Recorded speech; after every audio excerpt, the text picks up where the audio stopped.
अस्सलामु अलैकुम वरहमतुल्लाहि वबरकातुहू। अऊज़ु बिल्लाहि मिनश्शैतानिर्रजीम।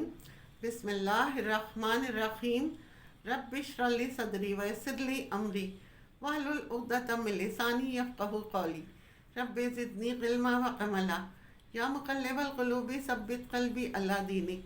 या रब्बि लकल हम्दु कमा यंबग़ी लिजलालि वजहिका व अज़ीम सुल्तानिक। हम पढ़ रहे हैं सूरह अल बकरा का तर्जुमा और उसकी तफसीर। आज की आयत नंबर 83। यहाँ से बनी इसराइल की तारीख़ का एक और रुख है। बज़ाहिर हम देख रहे हैं यहाँ बात बनी इसराइल की हो रही है, लेकिन हकीकत यह है कि बनी इसराइल के रवैये को हमारे सामने खोल कर, हमारे सामने रख कर दरअसल हमें समझाया जा रहा है कि तुम वो नहीं करना जो वो कर चुके हैं। मज़ीद डिस्कस करने से पहले इस वीडियो को लाइक करें, शहनाज मकसूद चैनल को सब्सक्राइब करें और बेल आइकन को ज़रूर क्लिक करें। यहाँ सिर्फ बनी इसराइल की हालत पर तबसरा मकसूद नहीं, किस्सा सुनाना मकसूद नहीं, बल्कि इन किस्सों में इबरत है। इसमें हम ये भी देखें, कहीं हम बनी इसराइल के साथ तो नहीं खड़े।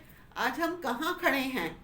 इस आयत में अल्लाह ताला बनी इसराइल से किए गए एक अहद का जिक्र कर रहे हैं कि बनी इसराइल से पक्का वादा लिया गया था कुछ बातों पर, और आप देखिए कि कितनी सिमिलैरिटी है उन तालीमात में और इनमें जो हमें दी गई।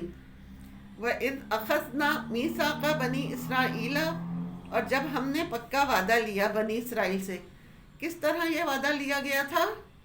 पैगंबरों के ज़रिए, अंबिया के ज़रिए। क्या वादा था?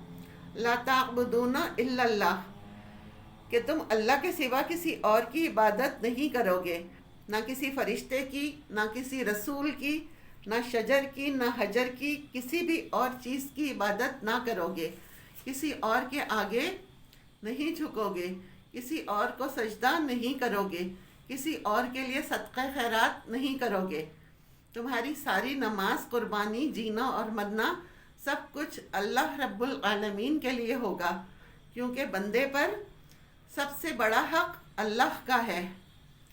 अल्लाह ने बंदे को अपनी इबादत के लिए पैदा किया है, और ये हुक्म जब बनी इसराइल को दिया गया तो ये सिर्फ उनके लिए ना था, बल्कि जितने भी अंबिया इस दुनिया में आए हैं उन सब ने अपनी कौमों को यही सबक सिखाया, यही बात कही।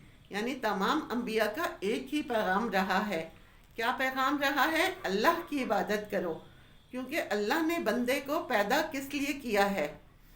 वमा खलक़तल जिन्ना वल इंसा इल्ला लियअबुदून, अपनी इबादत के लिए।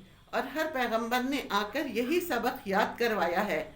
तो लोगों, इधर उधर ना होना, सिर्फ अल्लाह ही की इबादत करना, हर तरह की अताअत और बंदगी सबसे पहले अल्लाह का हक़ है, और जहाँ अल्लाह का हक़ हो किसी और की बात नहीं मानी जाएगी।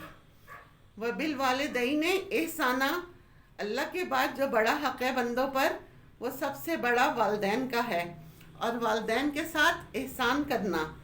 एहसान क्या होता है? एहसान होता है किसी के हक़ से बढ़कर उसे देना, अच्छा सलूक करना, खूबसूरत मामला करना। इसमें इंसान अपने क़ौल और फ़ेल के साथ, मामले के साथ, माल के साथ, उसके पास जो भी अथॉरिटी है, जो भी नेमत उसे दी है, इन तमाम नेमतों के साथ अपने वालिदैन के लिए सबसे पहले खैर और भलाई चाहने वाला हो। अपनी ज़बान से अपने वालिदैन के साथ कैसे अच्छा सलूक करें, माँ बाप से कैसे बात करनी चाहिए, नरमी से। अल्लाह सुब्हानहू व तआला ने कुरान मजीद में इसकी वजाहत कर दी है। क्या? कि अगर इनमें से एक या दो तुम्हारे पास बुढ़ापे की उम्र को पहुँचे तो तुम उनको उफ़ भी ना करना। यानी माँ बाप से बात करते वक्त बदतमीज़ी नहीं, उनके साथ इज़्ज़त और एहतराम से बात करना। माँ बाप के साथ एहतराम की पहली शर्त क्या है? ज़बान से एहसान, बात से एहतराम, अदब सलीक़ा। एहसान की एक शक्ल ये है कि उनके लिए दुआ करो। फिर एक दुआ सिखा दी, वक़ुल रब्बिरहमहुमा कमा रब्बयानी सग़ीरा। ये दुआ ख़ास तौर पर वालिदैन के लिए सिखा दी, या अल्लाह ان دونوں پر رحم کر جس طرح انہوں نے مجھے بچپن میں پالا۔ والدین کے ساتھ احسان کیوں؟ کیونکہ ان کی وجہ سے ہم یہاں ہیں، اگر وہ نہیں ہوتے تو ہم بھی نہ ہوتے۔ ہماری ریزسٹنس ہمارے والدین کی وجہ سے ہے۔ اور پھر مال کے ساتھ بھی احسان کرو، یعنی جب والدین کے پاس نہ ہو تمہارے پاس ہو تو ان کی ضروریات پوری کرو۔ اگر کہیں خرچ کرنا ہو تو سب سے پہلے ماں باپ کو پوچھو۔ وذی القربیٰ اور رشتہ داروں کے ساتھ، اس میں جو قریب ترین ہیں ان کا حق زیادہ ہے، جو دور کے ہیں ان کا حق کم ہے۔ پہلے ماں باپ، پھر اولاد، پھر اقربا۔ اقربا میں اولاد کی اولاد، اسی طرح بہن بھائی، پھر ان کے بچے۔ بہن بھائیوں کا حق زیادہ ہے بنسبت ان کے بچوں کے، اسی طرح خالہ ماموں کا حق زیادہ ہے بنسبت ان کے بچوں کے، اسی طرح پھپھی چاچا اور دیگر رشتہ دار۔ رشتہ داری 4 نسلوں تک جاتی ہے، کم از کم 4 نسلوں تک۔ آپ کے رشتہ دار زندہ ہیں، کہیں بھی ہیں، ان کے ساتھ احسان کرتے رہیں۔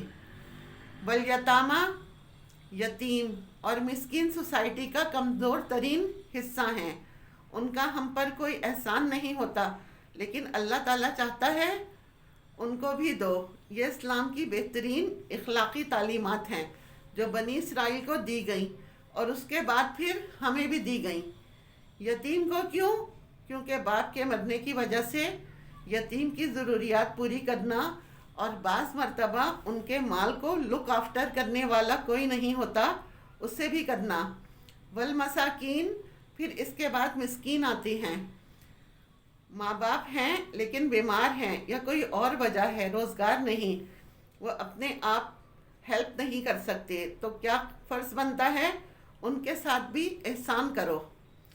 بعض ایسے سفید پوش لوگ ہوتے ہیں کہ بھوکے مر جائیں گے لیکن کسی کے آگے وہ ہاتھ نہیں پھیلاتے، کسی کو اپنی ضروریات نہیں بتائیں گے۔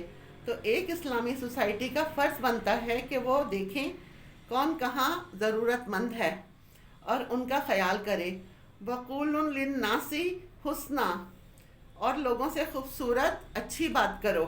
وَأَقِیمُوا الصَّلَاةَ، اور اس کے ساتھ اللہ کا حق بھی نہ بھولنا، یعنی نماز قائم کرنا۔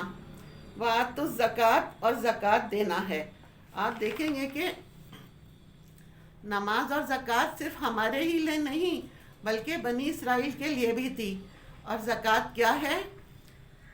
جو مال نصاب کے درجے کو پہنچ جائے تو اس میں سے مخصوص پرسنٹیج کے اعتبار سے مستحق لوگوں کو دینا سال کے بعد۔ ثم تولیتم، یہ سارے وعدے کر کے تم منہ مڑ گئے۔ الا قلیلا منکم، مگر بہت تھوڑے تم میں سے۔ یہ اللہ تعالیٰ کا عدل و انصاف ہے کہ تھوڑے تم میں سے نہیں پھرے، وہ اپنے عہد پر قائم رہے۔ وَأَنْتُمْ مُعْرِضُونَ، اور ہو ہی تم اعراض برتنے والے، یعنی نہ تم دل سے توجہ دیتے اور تمہیں خیر اور بھلائی کی باتوں میں کوئی دلچسپی ہی نہیں۔ اگر آج دیکھا جائے تو ہم میں سے کتنے لوگ ان کی پابندی کرتے ہیں۔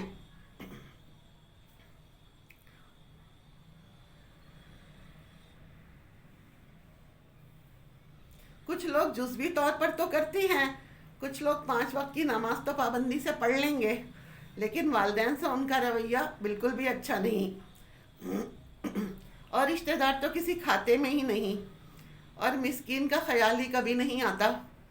بعض لوگ کیا کرتے ہیں، وہ یتیموں مسکینوں کا تو بہت خیال کرتے ہیں، مگر ماں باپ گھر میں بیمار بوڑھے پڑے ہوتے ہیں، ان کی کوئی پرواہ نہیں۔